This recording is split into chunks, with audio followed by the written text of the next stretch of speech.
গতকাল বেশ কয়েকটা গুরুত্বপূর্ণ ঘটনা ঘটেছে।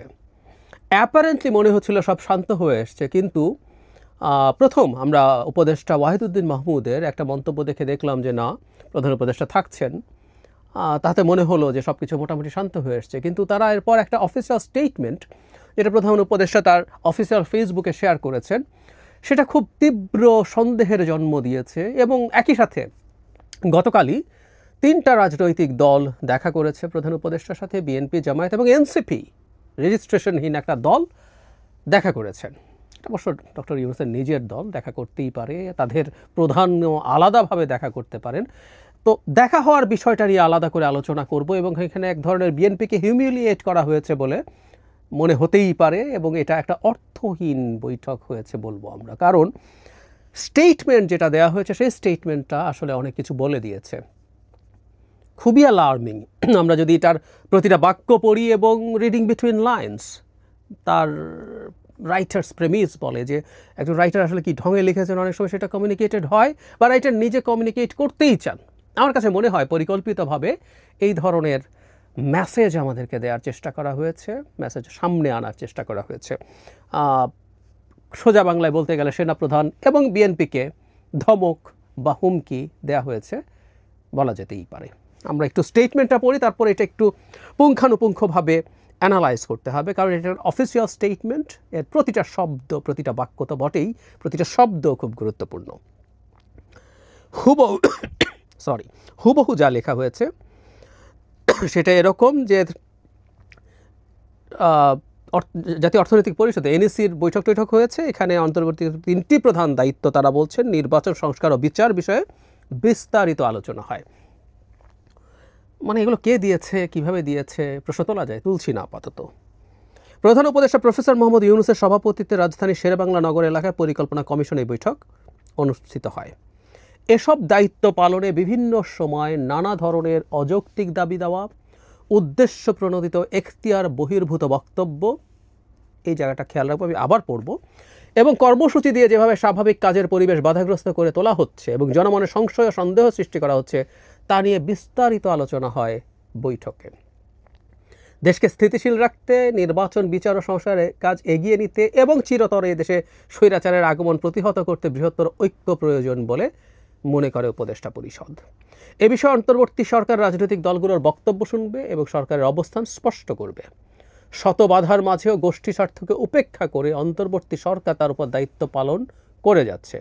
যদি পরাজিত শক্তির ইন্ধনে এবং বিদেশি ষড়যন্ত্রের অংশ হিসেবে সরকারের উপর আরোপিত দায়িত্ব পালনকে অসম্ভব করে তোলা হয়, খেয়াল করি, আওয়ামী লীগ এবং বিদেশি শক্তি মানে হচ্ছে, আমরা ধরে নেই বিদেশি ষড়যন্ত্র, ইন্ডিয়ান ষড়যন্ত্র পড়ে ফেলাই ভালো, তবে সরকার সব কারণ জনসমক্ষে উত্থাপন করে পরবর্তী সিদ্ধান্ত গ্রহণ করবেন, ভালো কথা।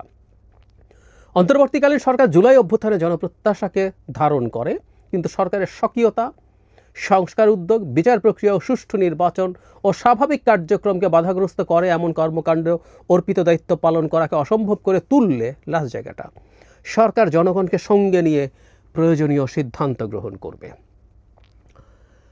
প্রথম কথাটা হচ্ছে, সেনাপ্রধানকে একটা অফিসিয়াল ফর্মাল বক্তব্যে তুলে আনা হলো। আমরা রাগঢাক না করে কথা বলি, সেটা ভালো হবে। উদ্দেশ্য প্রণোদিত এখতিয়ার বহির্ভূত বক্তব্য।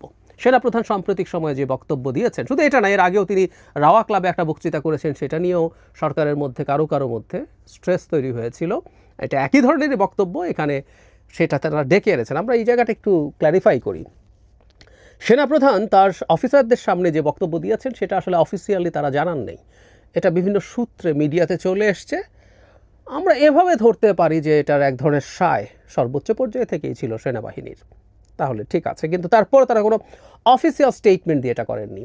এখন সেনাপ্রধান তার এখতিয়ার বহির্ভূত বক্তব্য তিনি দিয়েছেন কিনা, তার উদ্দেশ্য প্রণোদিত ছিল কিনা বক্তব্য, এগুলো নিয়ে সরকারের অবস্থান থাকতে পারে। সরকার তাকে ডেকে, প্রধান উপদেষ্টা এটা নিয়ে তাকে সতর্ক করতে পারেন, এটা নিয়ে তাকে তিরস্কার করতে পারেন, বভল প্রধান উপদেষ্টা তার বস। কিন্তু একটা অফিসিয়াল স্টেটমেন্টে এটা আনা হয়েছে, তার মানে সরকার সেনাপ্রধানকে হুমকি বা ধমক দিচ্ছেন, এটা জনগণের সামনে অফিসিয়ালি সরকার দেখাচ্ছেন। মানে তাদের কাছে মনে হলো যে সেনাপ্রধানের ওই বক্তব্যের পর সরকার কি কিছুটা শক্তির দিক থেকে পেছনে পড়ে গেছে বলে জনগণ মনে করছে, তাই তারা একটা ধমক দেওয়া জরুরি মনে করলেন অফিসিয়ালি, ফর্মালি, যেটার মাধ্যমে জনগণ মনে করবে না সরকারের অনেক হ্যাডাম আছে। আবারও বলছি, সংকটটা যদি তারা মনে করতেন সলভ করবেন, এটা সলভ করার দিকে যাচ্ছেন না, আমি এই জায়গায় যাচ্ছি, এটা কিন্তু আমাদের খুবই অ্যালার্মিং। সলভ করার দিকে গেলে তারা তাকে ডেকে এই কথাগুলো বলতে পারতেন, পরিষদ বসতে পারতো, প্রধান উপদেষ্টা নিজে বসতে পারতেন, খুব ইজিলি এটা করা যেত, কিন্তু সেটা করা হয় নাই। অফিসিয়ালি কাজটা করা হয়েছে এবং তাকে অফিসিয়ালি ধমক দেওয়া হয়েছে। এরপর মূলত কাজকে সমস্যা করতে দেয়া এবং বিশেষ করে প্রচুর রাস্তা আটকে যে বিভিন্ন রকম কর্মসূচি হচ্ছে, অযৌক্তিক দাবি দেওয়া ইত্যাদি ইত্যাদি মিলে সেগুলোতে তাদের কাজের সমস্যা হচ্ছে। মানে এটা কখন সরকারের হঠাৎ করে মনে হলো, যখন জনাব ইশরাক হোসেন এসে তারকে মেয়র করার দাবিতে রাস্তায় নামলেন। শত শত এই ধরনের রাস্তা ব্লক করার ঘটনা ঘটেছে, 5 জন 10 জন 20 জন মানুষ দিয়েও।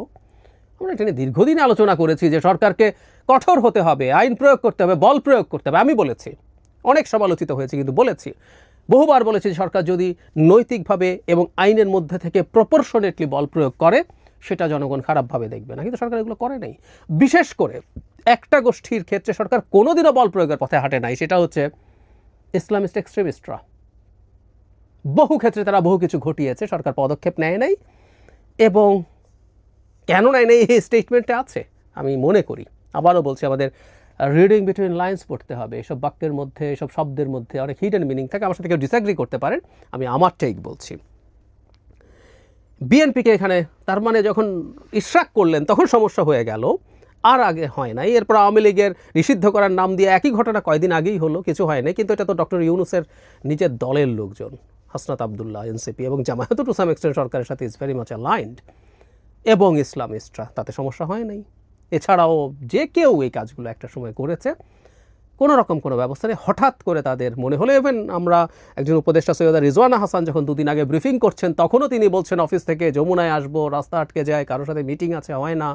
হঠাৎ করে তাদের মনে হওয়া শুরু করলো, হ্যাঁ, কারণ এটা বিএনপি করেছে। কারণ ভালো খারাপের আলোচনা করছি না, আমরা একজন পর্যবেক্ষক হিসেবে যদি দেখি আপনি চেরি পিক করছেন, এটা মতলববাজি।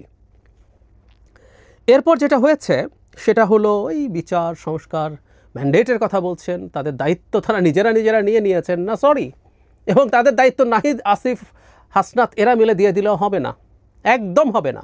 তাদের যথেষ্ট কন্ট্রিবিউশন আছে, কিন্তু তারাই সব কিছু নন, তারাই এই কাজ করে শেষ করেন নাই, এবং তারাই এমপ্লয়ার, তাই তাদের কথা শুনেই সব কিছু করতে হবে, মানব না, কোনোভাবেই এটা হবে না, হতে দেয়া যাবে না, দেশ নিয়ে ফাজলামও চলবে না। যাই হোক, তারা এটা করার ক্ষেত্রে তারা বলছেন যদি কোনো সমস্যা হয়, এবং আবারও বলছে পরাজিত শক্তির ইন্ধনে এবং বিদেশি ষড়যন্ত্রের অংশ হিসেবে। আমি খুব এনসিপির সাথে এই ধরনের অ্যালাইনমেন্ট দেখি, যখনই কোনো না কোনো কিছু ঘটে সেটার সাথে এটাকে রিলেট করা হয়। একটা সময় পর্যন্ত আমরা মানছি অনেক ক্ষেত্রেই এইগুলোর যে প্রভাব ছিল না তা না, ভারত বাংলাদেশকে ডিস্টেবিলাইজ করতে চায়, আওয়ামী লীগ টাকা খরচ করছে, ট্রু, কিন্তু অন্য দল, ধরুন বিএনপি, জামায়াত যদি রাস্তায় নামে, প্রত্যেকটা বিরুদ্ধের, শেখ হাসিনার বিরুদ্ধে লড়াই করা দল, তাদেরকেও কিন্তু এখন ট্যাগ করা হচ্ছে, আমরা খেয়াল করব। এবং যেসব স্টুডেন্টরা এই ধরনের ট্যাগ করছে, বিভিন্ন টক শোতে এসে এনসিপির লোকজন করছে, প্রোগ্রামে করছে, তাদের নিজস্ব প্রোগ্রামে করছে, এবং এই ট্যাগিংগুলো আবার বিদেশ থেকে আসে, গুরুত্বপূর্ণ ইনফ্লুয়েন্সারদের বক্তব্য ট্যাগিং, ওটা আসে, এখানেও এটা একটা প্রচ্ছন্ন ইঙ্গিত করা হচ্ছে। সো এগুলো আসলে মূলত নাকি ওই কারণেই হচ্ছে। ফলে কেউ যখন নির্বাচন চাইবে, নির্বাচনের দাবিতে যদি নামবে, ব্যর্থ যুক্তি দেয়া হয়, ভারত তো নির্বাচনের কথা বলেছে, সো বিএনপি যদি নির্বাচন চায়, কোনো ব্যক্তি যদি নির্বাচন চায়, ভারতের দালাল, বিদেশি শক্তির ইন্ধন, ডক্টর ইউনূস বলছেন, তাদের পরিষদ বলছেন। এরপর জনসংপর্কে উত্থাপন করবে শেষের যে জায়গাটা, আমি বাক্যটা পড়ি, কিন্তু সরকারের স্বকীয়তা, সংস্কার উদ্যোগ, বিচার প্রক্রিয়া, সুষ্ঠু নির্বাচন ও স্বাভাবিক কার্যক্রমকে বাধাগ্রস্ত করে এমন কর্মকাণ্ড অর্পিত দায়িত্ব পালন করাকে অসম্ভব করে তুললে সরকার জনগণকে সাথে নিয়ে প্রয়োজনীয় সিদ্ধান্ত গ্রহণ করবে। এই যে জনগণ বলা হয়, এই সরকারের জনগণ বলার কি আছে? সরকারের কোনো কাজে, কোনো ক্ষেত্রে যদি সমস্যা তৈরি হয়, সরকার একটা এক্সিকিউটিভ, তার এক্সিকিউটিভ পাওয়ার আছে, আইন অনুযায়ী সে যে কোনো ব্যবস্থা নিতে পারে, জনগণের আলাপটা কেন? এবং এই জনগণ কারা? ধারণা করি এটা বিএনপিকে ধমক বা হুমকি দেওয়া হচ্ছে আমারও কিন্তু একটা রিজার্ভ ফোর্স আছে, ওটা মাঠে নামাবো।